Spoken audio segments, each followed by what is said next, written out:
everyone! Kumusta po kayo dyan? I hope you are feeling great as of the moment. May tanong po ako, sino sa inyo ang lumaki sa palo ng sinturon? Ako naman, hindi ko talaga naranasang mapalo gamit ang sinturon. Madalas po ay palaban ng saging at dumadapo sa aking braso or legs. Totoo yan. Alam mo ba yung palaban ng saging kapag dumampian sa ating braso or legs? Masakit din, pero hindi kagaya ng sinturon, di ba? Or minsan hanger o kaya pat-pat. Yung maliit na kawayan. So, pakinggan niyo po ang mensahe ng video ko ito.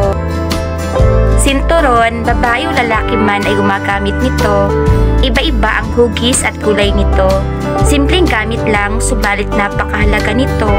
Ang sinturon ay mistulang kakambal ko. Lalo na kung may pupuntahan ako, mahilig ako mag-tuck-in ng pants ko. Ikaw, gaano kahalaga ang sinturon sa'yo? Anong sinturon ang tinutukoy ko? Well, para sa akin, ay ang self-control ng isang tao. Iwasan nating magbitiw ng mga katagang below the belt na. Ang latay o sugat ay gumagaling agad, iba.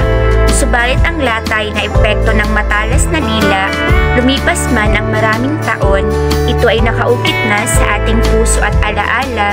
Sa taong nasa harapan ko, ang iyong sinturon ay pakaingatan mo. Gaano man kagulo ang mundo, ang iyong sinturon ay patiling malinis at hindi madungisan ito. Sumasang-ayon ka ba sa mga sinasabi ko?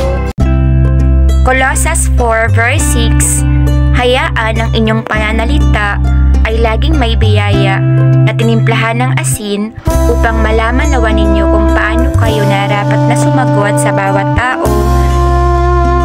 Moral lesson, choose the precise and pleasant words in order not to create a lifetime wound in someone's heart. Below the belt words or statements may destroy someone's self-esteem and personality. It's a simple reminder